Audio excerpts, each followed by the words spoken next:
O tempo, nós nele e ele em nós, é o tema que me apaixona desde a década de 80 e ao qual me dedico profissionalmente desde 1996 com a Power Self.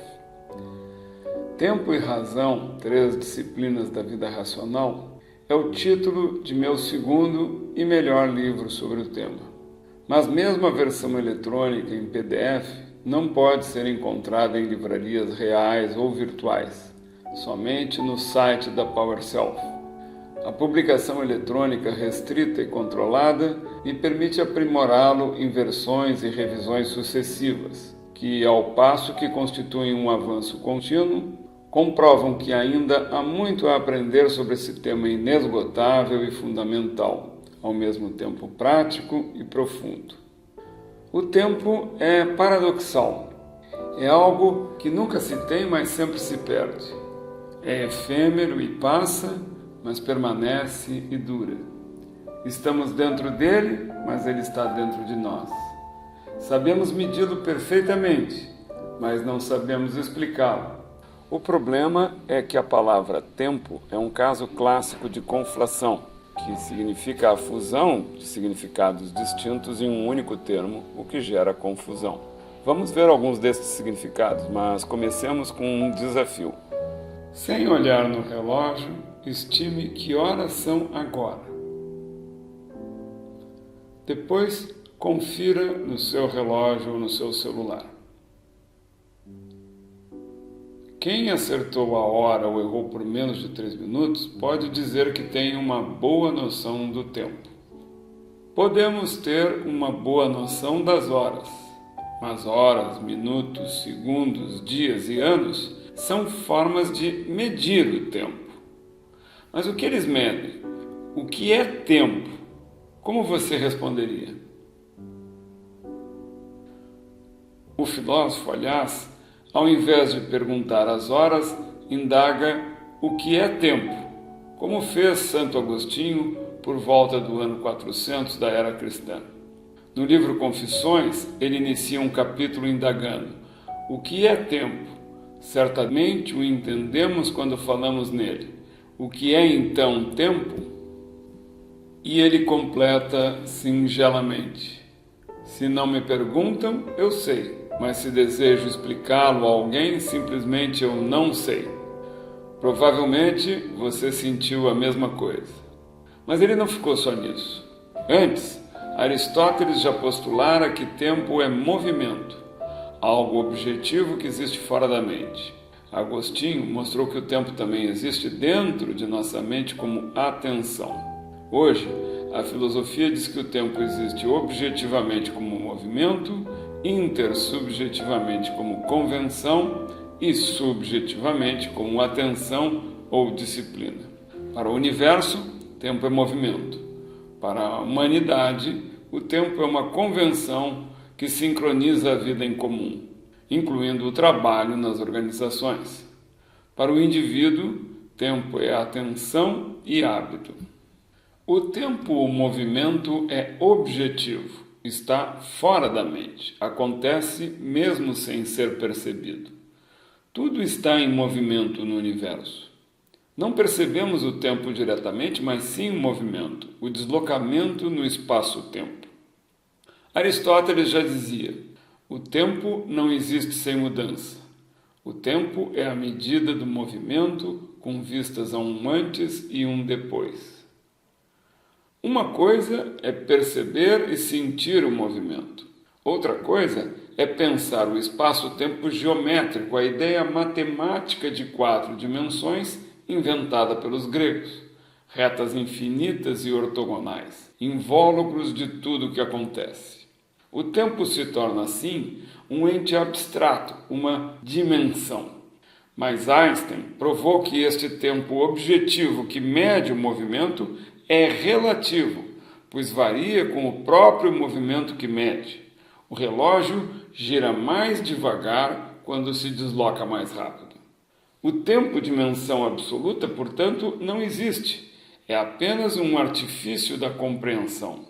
O tempo objetivo, então, é o movimento que mede a si mesmo relativamente a movimentos cíclicos, giros dos astros, oscilações dos pêndulos e dos elétrons, decaimento dos átomos.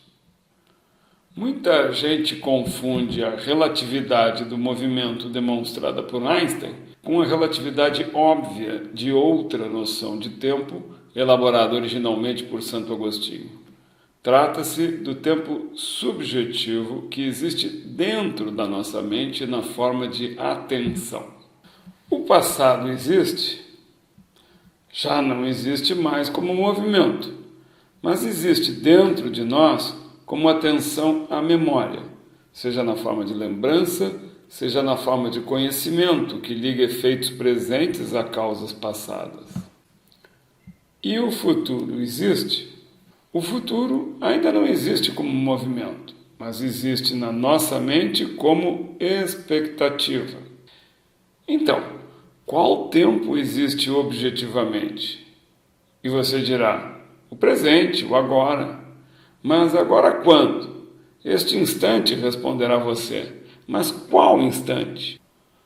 Ao tentar conscientizar-se do instante que foge, você verá que o que você chama de agora ou de presente não é um instante, mas sim uma vivência com duração, que integra o passado imediato ao futuro iminente, um gerúndio que descreve algo que começou e ainda não terminou, uma experiência subjetiva ligada à atenção, à percepção dos sentidos, à expectativa e à memória. A vivência do presente é a própria sensação de duração, que é a essência do tempo. Mas uma coisa é a duração objetiva, o intervalo entre dois eventos medido em ciclos de outro movimento. Outra coisa é a sensação de duração subjetiva, uma percepção com intensidade de experiência mais do que medida objetiva. 5 minutos duram muito mais para quem espera do que para quem é esperado. O senso comum confunde essa relatividade da intensidade da experiência, que é facilmente percebida, com a relatividade do movimento objetivo medido pelo relógio, apontada por Einstein. E esta não é intuída diretamente.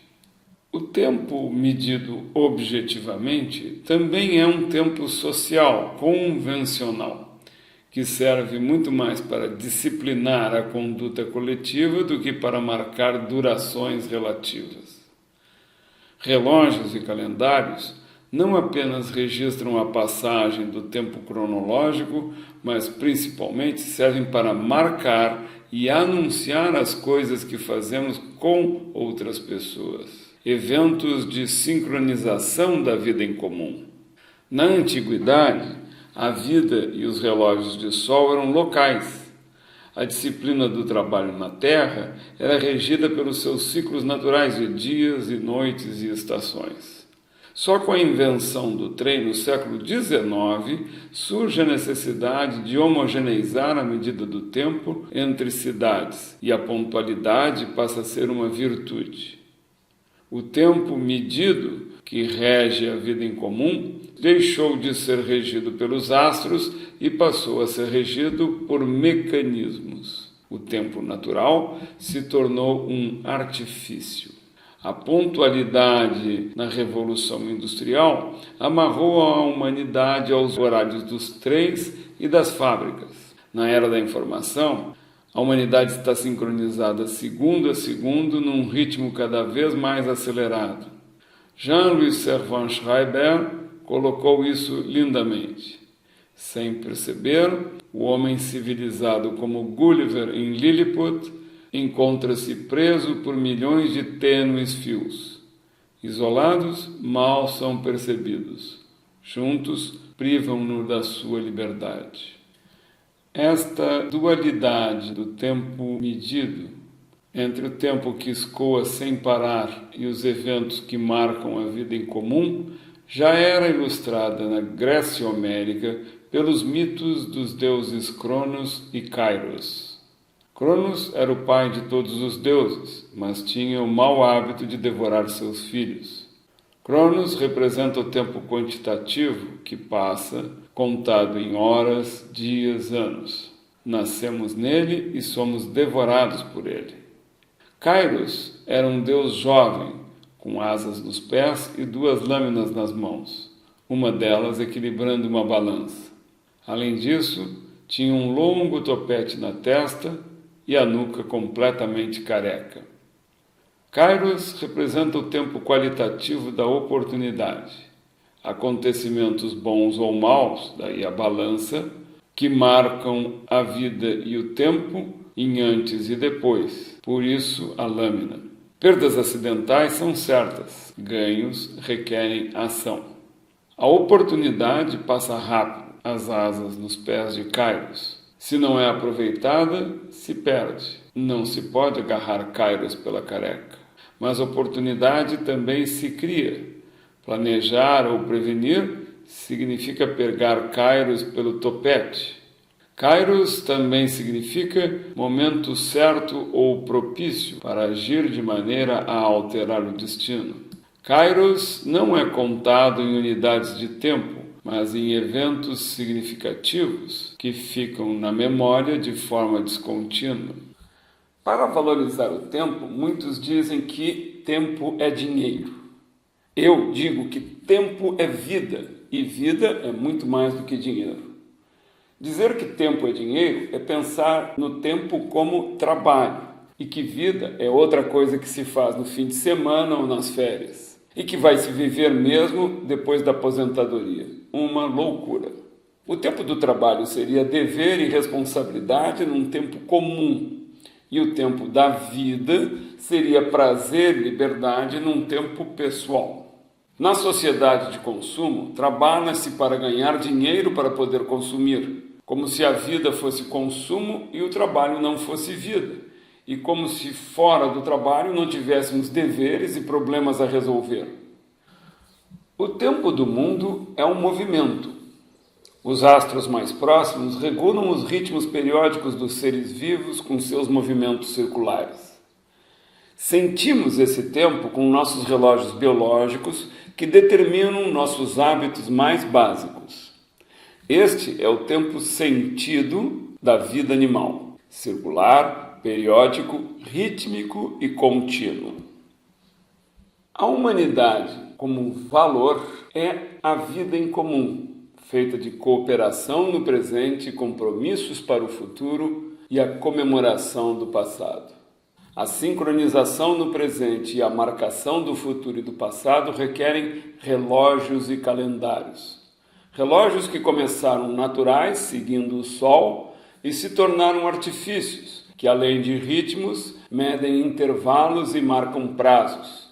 Um tempo linear e histórico.